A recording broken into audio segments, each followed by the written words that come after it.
हाँ बच्चों लोग, इस सेशन में हम लोग कवर करने वाले हैं कुछ स्पेशल टाइप का क्वेश्चंस।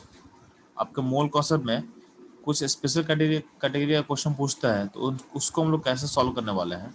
तो पहला जो अपना कैटेगरी रहेगा तो उसमें ध्यान देना, कभी कभी क्वेश्चन में मेंशन किया हुआ रहता है कि मिनिमम मॉलिक्यूलर मास, एक कंडीशन मेंशन किया हुआ रहता है। ठीक है, तो question based on finding minimum molecular mass. ठीक है, तो इस कॉन्सेप्ट पे क्वेश्चन कैसे सॉल्व करेंगे ध्यान देना। तो जब भी ऐसा क्वेश्चन रहेगा कि आपको मिनिमम मॉलिक्यूलर मास फाइंड करना है, तो इसका जो की कॉन्सेप्ट होगा ना, इस क्वेश्चन का जो की कॉन्सेप्ट होगा, आप एज्यूम कर लोगे आपके मॉलिक्यूलर फॉर्मूला में जो भी एटम होगा, जो भी डेटा दिया होगा, उसको उस एटम का नंबर को 1 मान लेना। ठीक है, तो assume 1 atom of given atom present पर मॉलिक्यूल, यानी जिस भी क्वेश्चन का आपको डेटा दिया रहेगा, जिस भी एटम का आपको डेटा दिया रहेगा, उसको एज्यूम करना कि उसका एक एटम प्रेजेंट है गिवन मॉलिक्यूल में।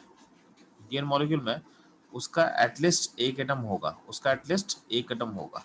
ठीक है, सिंपल सा बात ध्यान देना कि जब भी कोई फॉर्मूला लिखते हैं ना, तो फॉर्मूला में क्या होता है, जैसे मान लें कि C6 है, H2LO6 है। तो अब ध्यान देना, इसमें C का 6 एटम है, H का 12 है, O का 6 है। तो जब भी हम इम्पिरिकल मॉलिक्यूलर फॉर्मूला चेक करते हो तो उसमें एटम का नंबर हमेशा इंटीजर में होता है, हमेशा इंटीजर में होगा। तो अगर इंटीजर होगा तो क्या होगा, वो भी इंटीजर क्या होता है, पॉजिटिव होता है। इसका मतलब अगर हमको मिनिमम मास पता करना है, किसी भी सिस्टम का मिनिमम मास पता करना है, तो उसमें कंडीशन क्या हम अप्लाई कर देंगे कि उसके फॉर्मूला में जो गिवन एटम है, जिस एटम का डेटा दिया हुआ है, उसका हम एक मान लेंगे, उसका सिंगल एटम मौजूद होगा, क्योंकि सिंगल से कम तो हो नहीं सकता है ना। आपके फॉर्मूला में अगर सबसे कम कितना होगा, तो सबसे मिनिमम जो एटम का नंबर हो सकता है वो 1 हो सकता है। आपके फॉर्मूला में सबसे मिनिमम एटम का नंबर कितना होगा, तो मिनिमम पॉसिबल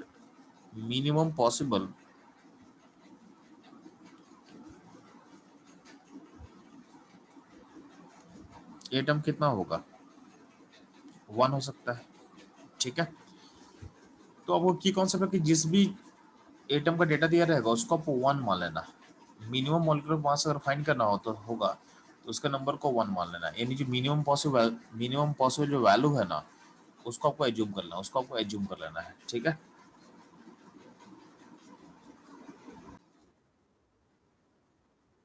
बच्चों लोग, अगर ये कॉन्सेप्ट आपको समझ में आ रहा है तो ध्यान देना, आप इस क्वेश्चन को सॉल्व करोगे।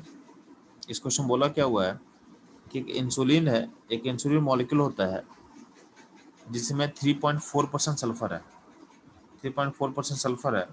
तो बोला गया है the minimum molecular mass of insulin निकालना है, तो इंसुलिन का मिनिमम मास कितना होगा निकालना है। ठीक है, ये पहला क्वेश्चन रहेगा आप लोग के लिए। ठीक है, इसमें एक और क्वेश्चन मैं बोल रहा हूँ, सेकंड क्वेश्चन आपके लिए, कि caffeine has a molecular weight of 194। तो कैफीन का वेट कितना दिया, 194 है। अब बोला है it contain 28.9% by mass of nitrogen. ठीक है, तो इसमें 28.9% क्या हो, नाइट्रोजन होगा। तो बोला है number of nitrogen atom in one molecule of it, यानी कैफीन में नाइट्रोजन का एटम कितना होगा निकालना आपको। तो इन दोनों क्वेश्चन को सॉल्व करो, इन दोनों का ऑप्शन भी दिया हुआ है, तो देखो कि कौन सा ऑप्शन आपको सही दिख रहा है। ठीक है, तो फास्ट इन दोनों को सॉल्व करेंगे आप लोग।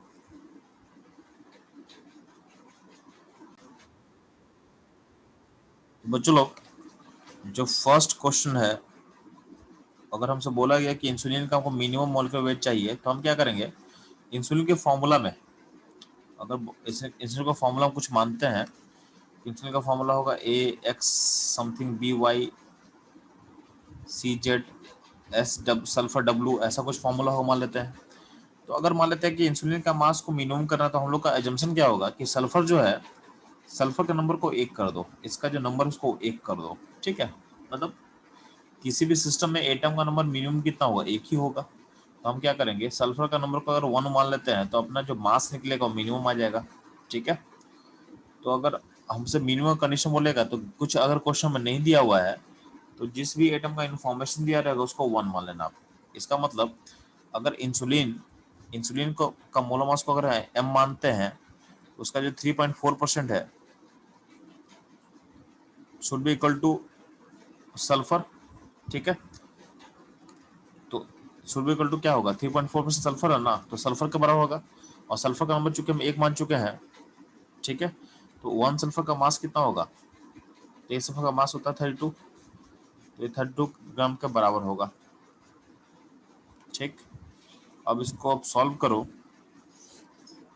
तो आपका m जो निकल के आ जाएगा 32 इंटू 100 बाई 3.4, ठीक है। तो लमसम में आ जाएगा ये आपका ऑप्शन ए आ जाएगा, आपका ऑप्शन 1 आ जाएगा, ठीक। ये रहेगा पहला क्वेश्चन का आंसर, एक जगह फर्स्ट क्वेश्चन का आंसर, ठीक है। तो ये आपके नोट्स में यहाँ पे सॉल्यूशन भी बनाया हुआ है, ठीक। अब ध्यान देना, जो सेकंड क्वेश्चन में बोला था, देखो कैफीन के एक मॉलिक्यूल में कितना नाइट्रोजन होगा, तो ध्यान देना कैफीन का मास कितना है 194, तो 194 का 28.9% आपका नाइट्रोजन है, इतना ग्राम आपका नाइट्रोजन होगा।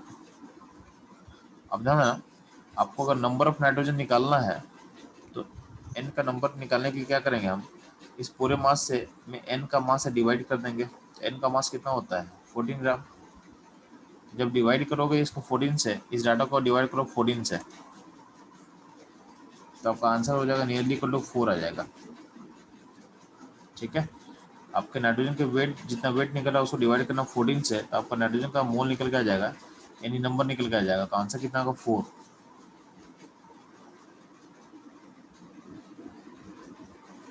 यानी कैफीन के एक मॉलिक्यूल में नाइट्रोजन का नंबर कितना होगा 4 होगा, कितना होगा 4 होगा, ठीक है। ये रहा आपको क्वेश्चन नंबर सेकंड का आंसर हो जाएगा, सेकंड का आपका पास आंसर हो जाएगा, ठीक है।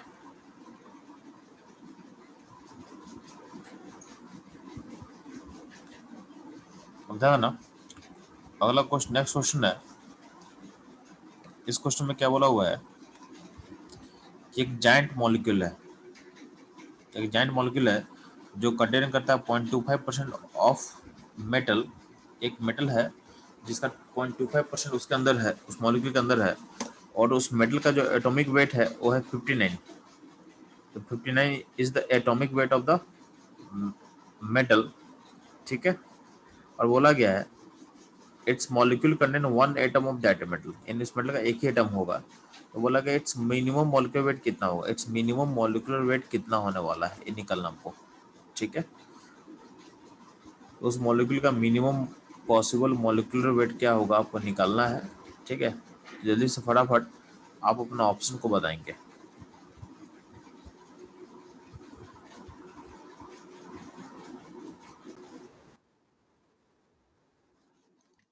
तो चलो इस क्वेश्चन को सॉल्व हम लोग कैसे करेंगे, तो मान लेते हैं कि मॉलिक्यूलर मास को m मान लेते हैं, तो इसका 0.25% जो होगा इक्वल टू मेटल का वेट होगा, क्योंकि हम एज्यूम इसमें क्वेश्चन में दिया हुआ है कि इस मॉलिक्यूल में जो एटम है, मेटल का एटम एक ही है, ठीक है। सिंगल एटम का मास कितना होगा, तो मास होगा 59, तो इस मॉलिक्यूल का जो मिनिमम मास है उसका 20.25% शुड बी इक्वल टू 59, यहाँ से आप m निकल के आ जाएगा, और m का जो वैल्यू है वो निकल के आएगा 23600, यानी हो जाएगा सेकंड ऑप्शन, ठीक है।